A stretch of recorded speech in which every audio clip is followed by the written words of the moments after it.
Hi, good afternoon everyone, no? My family, hot relatives and friends, wherever you are. Happy Sunday, okay?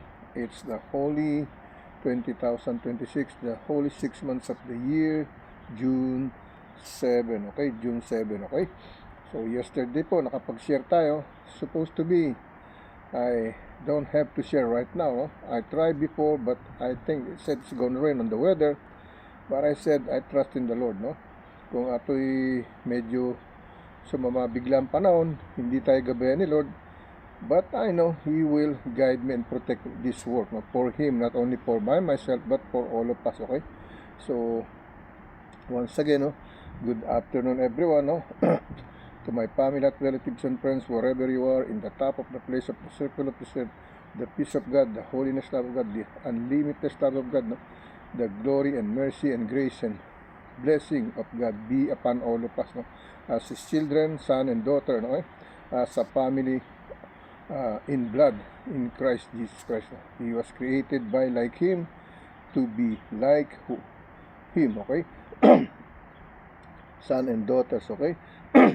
Please once again join me in my general compassionate service dedicated to the Lord Jesus Christ, and at the same time I know He wants me to spread this and to dedicate it to all of you, to touch your heart and mind and soul, no? Whether you are in the church, whether you are wherever you are, no? In the place, what are you doing, sleeping, jogging, everything that you do in everyday life, no? He wants me to spread this holy good news gospel word from the holy sacrament of book of Bible, no? The gospel word of God, the glorious precious word of God from the holy sacrament of book of Bible, okay? That's the way it is, okay? So let us pray all together, no? Happy birthday to those celebrate their birthday, no? And congratulations to those who receive their success in their life, more power, more blessing to come on your way, okay? And to those left their loved ones, no? Stand still, steadfast, no? Be brave, no? To face the true reality, no? Doon sa mga nagdadalamhati, nagpipigati, naiiyak mag-isa, no? Pakiramdam nila sila parang wala nang kasama sa buhay. That's not the end of your life, no?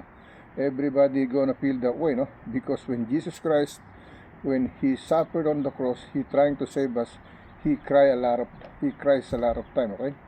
No one can beat the Lord God, no? I'm not trying to beat the Lord God, no? He even said, if you pray, you can be like God. No one. Because God is God, no?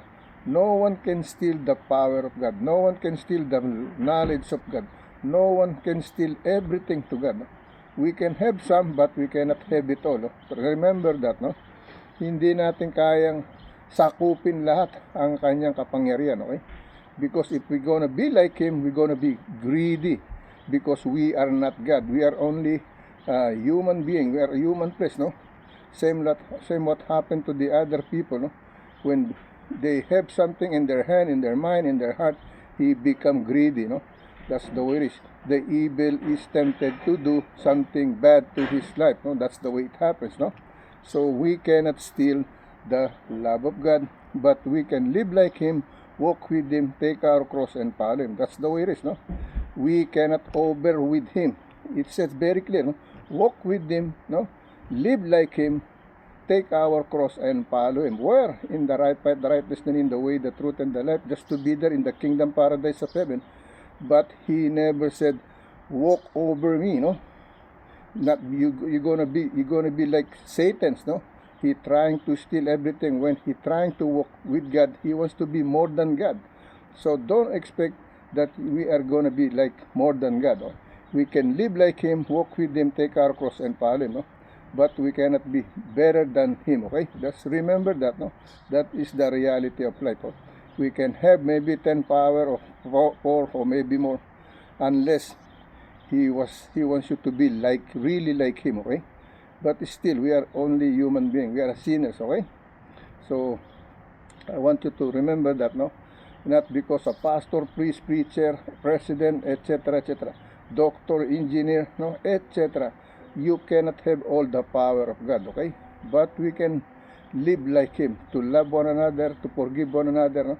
And to help to each other, no? To understand each other. That's the way it is, okay? No more than that, okay? You can be poor, you can be rich. That's the way it is, okay? That is life, no? It depends on what is God's gave it to you as your mission, as my mission, okay?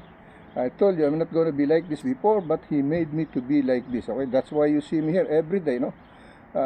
It said he worked from 6 day and then one day he take a rest. This is the rest day that we're talking about in the Bible, no? He gave one day from His Father, no? To pray to His Father, to gathering together, no? But me, I never take a rest, no? Every day I was with Him. An hour, no? An hour is nothing. More than an hour, maybe, no? But if I can serve the Lord God in 24 hours, I will do it. Why not, no? If that's the will of God, I will try it, okay? But here I am, walk with Him, live like Him, take my cross and follow, no? Just to touch other hearts, people, and mind, and to save their Holy Ghost and soul, no? Whether they are in the church or whether they are, okay? That's the way it is, no? So let us pray together, no? Lord God, once again, here I am again, Lord God, to call in the name of the Father and you as a Son, Jesus Christ, no? Our Savior, to guide us in our salvation, no? Just to be there in the right path, the right destiny, in the way, the truth, and the life, just to be there in your kingdom paradise in heaven, in your Father's house. You as a Son, Jesus, our Savior, our salvation, to guide us, Lord God, with the Holy Spirit, in truly one God Spirit, Lord God. Lord, healing prayer for all of us. When I'm trying to pray somebody in the church, you know you are there. You're the one who's doing that, not because of me, not because they have to know me, but because of you. You told me to do this, so I'm doing it. No? You told us in the Bible, when we have something to do and we didn't do it, it's a sin. So when I feel something, I know it was you. It's not because of me, Lord God. So I have to do that. I have to feel for that, for you, not for by myself, but for your sake, but for your love, no? Your unlimited love, Lord God. So I did what I have to did in your name, no? In the name of your Father, you as a Son, and the Holy Spirit, in truly one Spirit, no? I try my best to pray for them, right?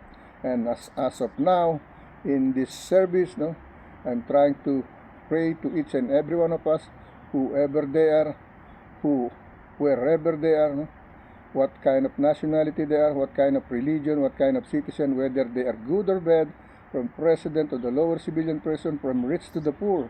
I include each and everyone in this daily bread with devotion, healing prayer, with Jesus calling, with the promised blessing. My general compassionate service dedicated to you, and at the same time, I know you want me to spread this gospel word of yours, no? Your holy good news gospel word from the Holy Sacrament of Book of Bible, your precious glorious word, in your holy mighty name, Jesus. And Lord, comfort all in the middle of war, in the victim of us, worldwide, nationwide, universal, Lord God. To you, there's nothing too hard for you. To you, there's nothing impossible to you to happen when we call your name, when we pray for your name, when we praise for your name. In the one Holy Spirit. Amen. Amen. Okay? So tayo po'y dako sa ating ang ating first scripture, Isaiah. We have only one scripture from Daily Bread. Only one scripture, Isaiah, no? Isaiah chapter 46 verse 4. But we're gonna read the whole chapters, no? 1 to 13, okay? Babasahin natin. Isa naman ang ating Daily Bread, okay? Trust in the Lord, no? Sabi nga, magtiwala sa Panginoon Diyos, no? Sabi sa weather, uulan, 3. So hindi ako tumuloy sa sabi ko, Lord, bahala ka na. Nandiyan ka naman. Ikaw alam kung anong aking layunin, no? Planong gawin sa araw na ito, okay? Alright. Now, let me read this first, no? Sa ating daily bread. Basahin muna natin itong daily bread natin, no? Our daily bread is Isaiah chapter 46 verse 4, but we're gonna read the whole chapter 1 verse 1 to 13, okay? But let me read the message for today, no? This one I'm always reading for you every one day in a month, no? So it means to say 12 times in a year you're gonna hear this message, okay? In 12 months. Thank you, Lord, for the trials that you allow to happen in my life, no? That's what I'm telling you, no? I'm here because of Him, okay? Thank you, Lord, for the trials that you allow to happen in my life, which serves as a platform on which you reveal yourself, no? Reveal yourself. Remember that, no? Show your love and power both to me and to other looking on, okay? And looking on. Thank you that I can move into future non-defensively, no? with hands outreached to whatever lies ahead, no?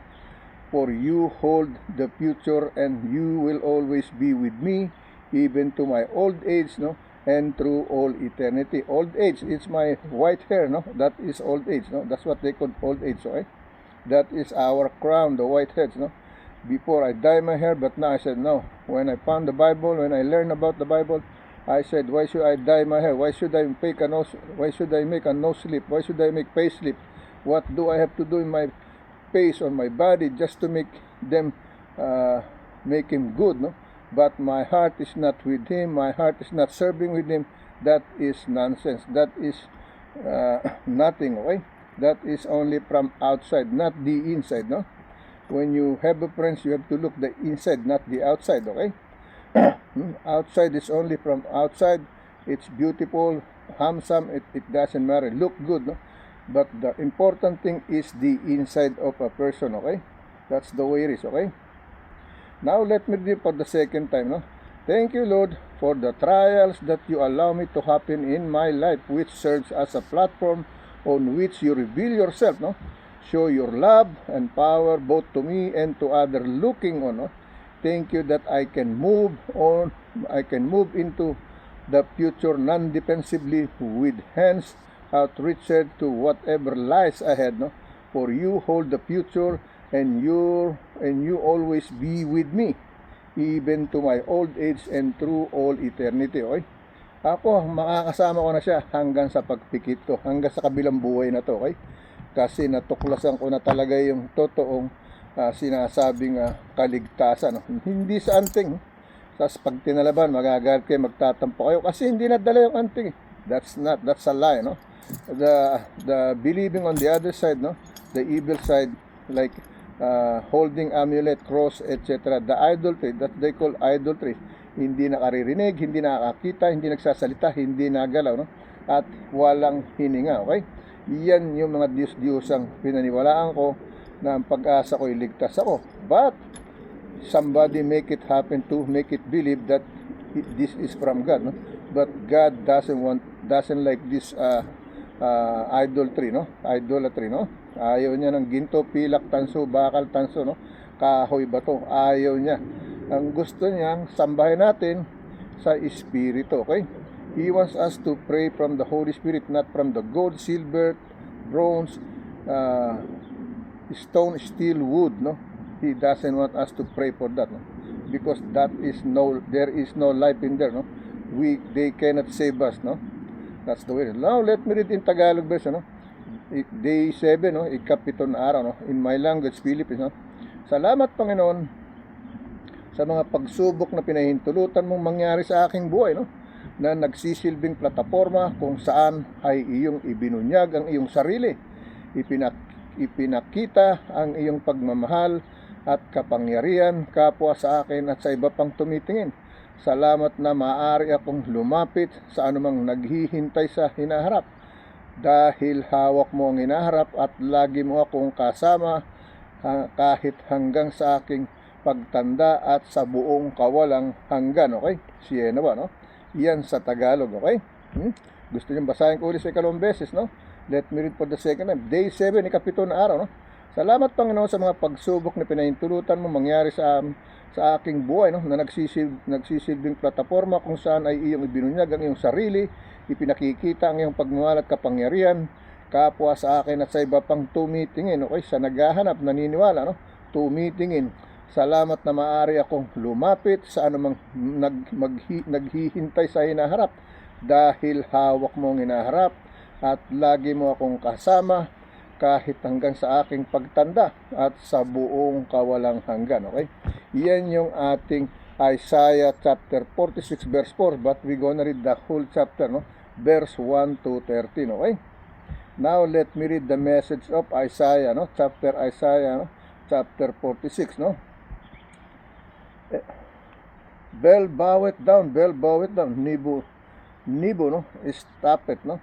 Their idols were upon the beasts and upon, no, the cattle of your carriages, no, were heavy laden, no, and they are a burden to the weary beast, no? Weary beast, okay? So it mentioning about the idolatry, no? The one that we are serving that God doesn't like it, no? Verse 2, they stoop, they bow down together, no? They could not deliver the burden, but themselves are gone into captivity, no? Verse 3, hearken unto me, O house of Jacob, no? And in all remnant, no? And in all remnant, no? And the house of Israel, which are born by me, no? From the belly, which are carried from the womb, okay? Verse 4, no? And even to my old age, no? I am he, and even to my horrors, where I carry you, I have made all I will bear, no? Even I will carry and will deliver you, okay? Verse 5, no? To whom will ye or you liken me, and make me equal, and compare me, that we may be like, no? Okay, let me continue, no? That we may be like, no? Verse 6, no? They lavish gold out of the bag, and weigh silver in the balance, no? And hire a goldsmith, no? And he make it a good day fall down ye their worship, okay? Verse 7, no? They bear him upon the shoulder, they carry him and set him in his place, no? And standeth from his place, shall not remove ye, or shall cry unto him, yet can he no answer, nor save him out of his trouble, okay? Out of his trouble. Verse 8, no? Remember this and show yourself, no? Men, bring it again to mind, O ye or you transgressor, no? Verse 9, no? Remember the former things of old, for I am God, no? And there is none else. I am God, and there is none like me, okay? Walang katulad niya, no? Verse 10, no? Declaring the end from the beginning, and from the ancient times of things that are not yet done, saying, my counsel shall stand, and I will do all my pleasure, okay? Verse 11, no? Calling a ravenous bird from the east, no?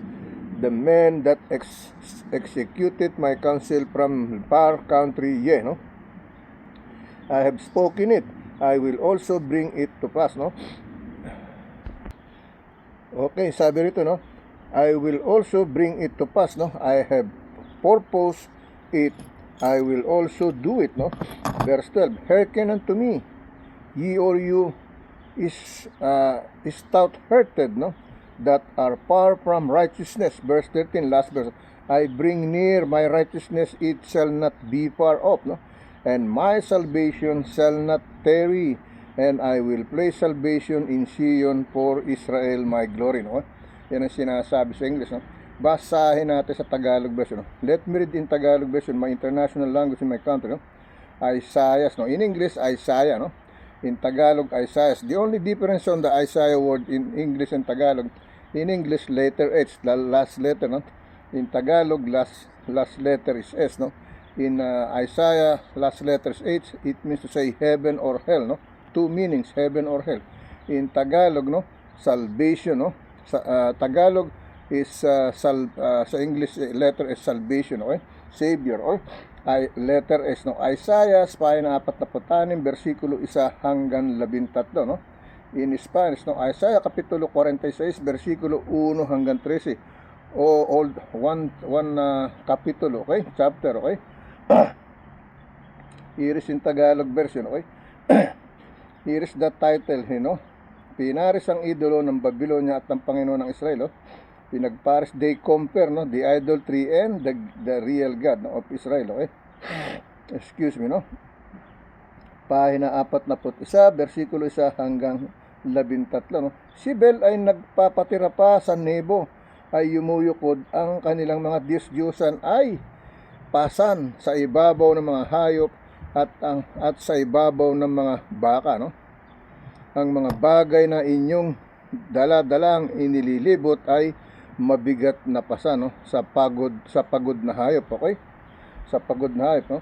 Versikulo 2, sila'y yumuyukod, sila'y magpapatirapang nagpapatira pa, magkakasama, hindi nila maiwasan ng pasan, kundi sila may napapasok sa pagkabiyag. Okay? Versikulo 3, inyong dinggin ako o sambahayanan ni Jacob at lahat na nalabi sa sangbayanan ni Israel na kinalong ko mula sa tiyan na dala mula sa bahay bata. Okay? Versikulo 4, no? At hanggang sa katandaan ay ako nga, at hanggang sa magkauban ay dadalin kita, aking ginawa, aking dadalin, aking dadalin at aking ililigtas, no? Versikulo 5, no? Kanino ninyo ako itutulad at ipapares, no? At iwawangis ako upang kami ay magkagaya, no? That's what almost the title, no? It said, pinagpares ang idolo sa Babylonia at ng Israel, no? It says here, to whom will ye or you liken me and make me equal and compare me that we may be like. Okay? Ang sabi sa Tagalog, no? Kanino ninyo ako itutulad at ipapares at iwawangis ako upang kami ay magkagaya. Okay? Magkatulad, ibig sabihin, okay? Versikulo 6, no? Sila'y dumudukot na maraming ginto sa supot at tumitimbang ng pilak sa timbangan, sila'y nagsisiupa ng panday ginto at kaniyang ginagawan Diyos, no? Ginagawa, he make it like a idolatry, no? To making God, okay? Because they make it business on this matter, in this kind of thing, okay?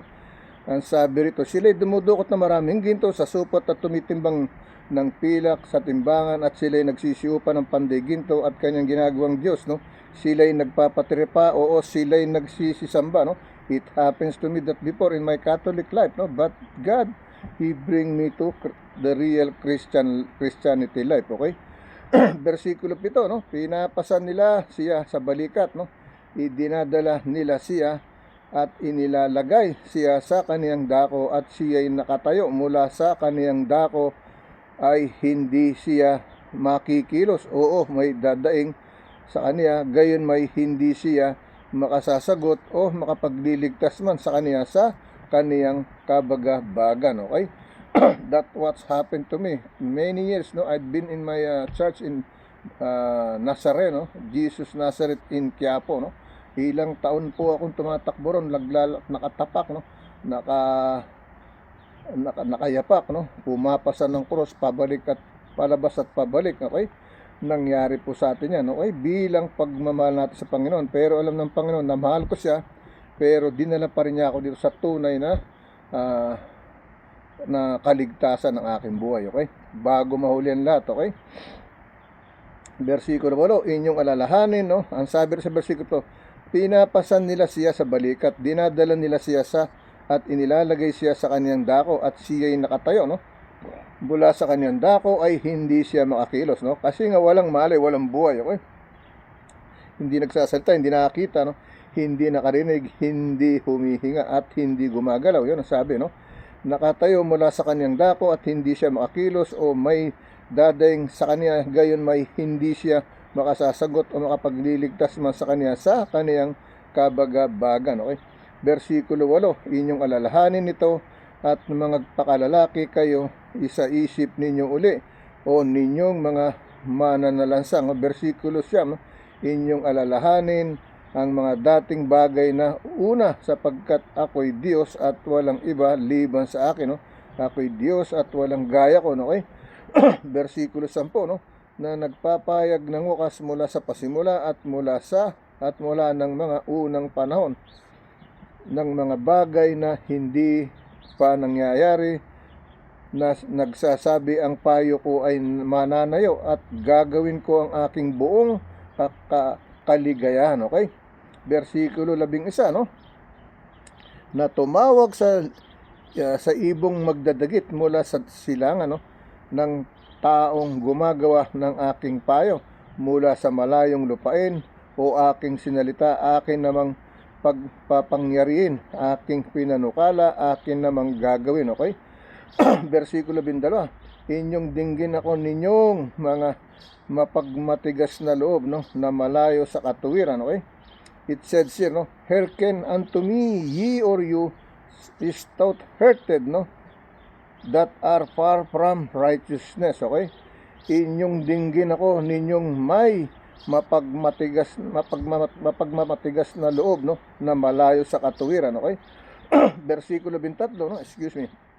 Aking inilalapit ang aking katuwiran, hindi maglalaon, at ang aking pagdiligtas ay hindi magluluwat, no? At aking ilalagay ang kaligtasan sa Siyon, sa ukol sa Israel, na aking kaluwalhatian. Okay? Yan ang sinasabi, no? Okay?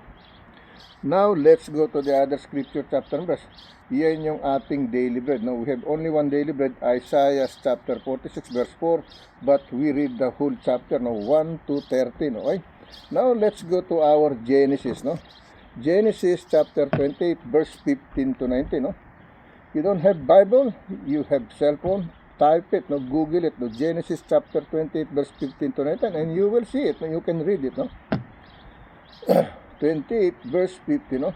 Genesis chapter 28 verse 15 to 19, no? And behold, I am with thee, and I will keep thee all the places whither thou goest, and will bring thee again into the land, no? Into the land, for I will not leave thee until I have done that which I have spoken of thee of.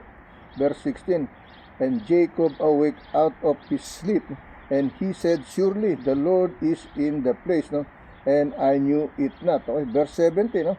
And he was afraid and said, how dreadful, no, is this place? This is none other but the house of God, and this is the gate of heaven. Okay? This is the gate of heaven. Okay? Yung sinasabi ng verse 17, no? Verse 18, Jacob rose up early in the morning, and took the stone that he had put, no, for his pavilion, and set it up for a pillar, no, and poured oil upon the top of it. Okay? Verse 19, no, and he called the name of the place Bethel. Okay?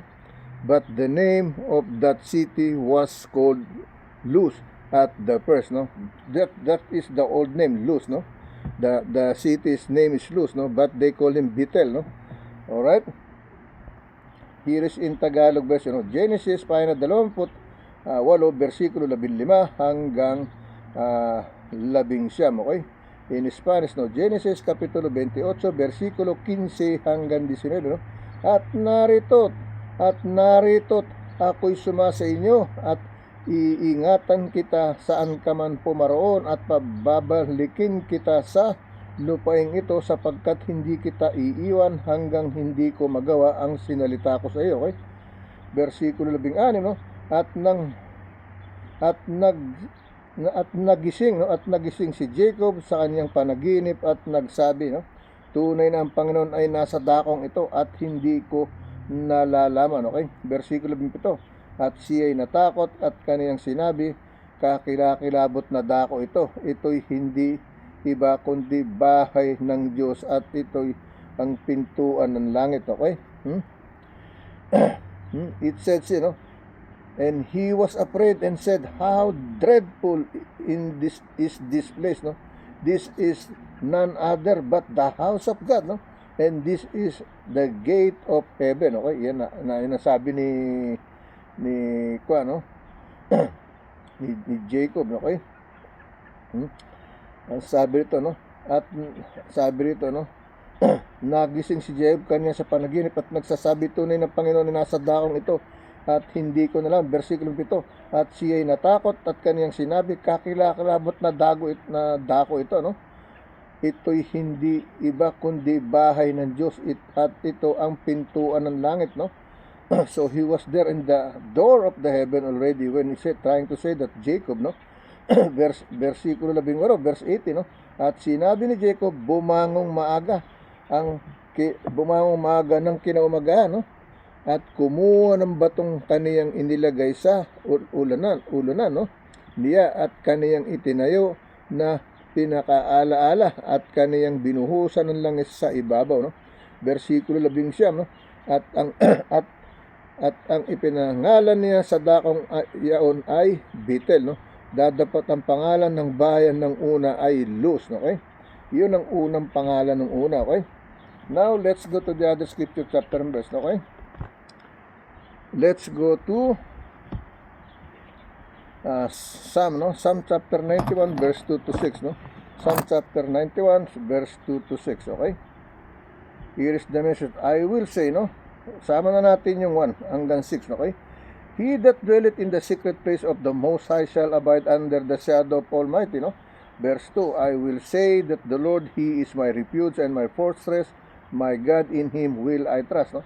Verse 3, surely He shall deliver thee from the snare of the fowler and from the noisome pestilence. Of verse 4, He shall cover thee with His feathers, and under His wings shall thou trust. His truth, no, shall be thy shield and buckler, okay? Verse 5, no, thou shalt not be afraid, no, for the terror, no, by night, nor for the arrow that flieth by day, no, okay? Verse 6, no, nor for the pestilence that walketh in darkness, nor for the destruction that wasteth at noonday, no, wasted at noonday, okay? Alright, ito sa Tagalog version, okay? Mga awit o kanta, pahina 71, no? Versikulo 1 hanggang 6, okay? In Spanish, no, canción or salmo, kapitulo 91, versikulo taludtod talata 1 hanggang 6, okay? Sabi sa ano, canción, no, o salmo, no, okay? Kapitulo 21, versikulo 1 hanggang 6, no? Ang katatagan na nagtitiwala sa no? The strength and strong, no? The strong and the strength, no? Kalakasan na nagtitiwala sa Panginoon, katatagan, okay? Versikulo 1, no? Siya'y tumataan sa lilim, no? Siya'y tumataan sa lihim na dako ng katastasan, ay mananatili sa lilim ng makapangyarihan sa lahat, no? Siyang tumataan sa lihim na dako ng katastasan ay mananatili sa lilim ng makapangyarihan sa lahat. Versikulo 2, aking sasabihin tungkol sa Panginoon, siya aking kanlungan at aking katibayan, ang Diyos ko na siyang aking tinitiwalaan, okay? Versikulo 3, sapagkat kanyang ililigtas ka sa silo ng paninilo at sa mapamuksang salot, okay? Yung mga magdaraya, mapanloko, okay? Versikulo 4, kaniyang tatakpan ka ng kaniyang mga bagwis, at sa ilalim ng kaniyang mga pakpak ay manganganlong ka. Ang kaniyang katotohanan ay kalasag at baluti, okay? It said, no, He shall cover thee with His feathers, under His wings shall thou trust. His trust shall be thy shield and buckler, okay? Sa Tagalog, sa versikulo 5, ikaw ay hindi matatakot sa kakilabutan sa gabi, ni sa panaman na humihilagpos kung araw, okay? Versikulo 6, no? Dahil sa salot na dumarating sa kadiliman, ni dahil sa paggiba man na sumisira ng katanghaliang tapat, okay? Yan ang sinasabi, no? Now let's go to the other second video, okay? Second video na tayo, right?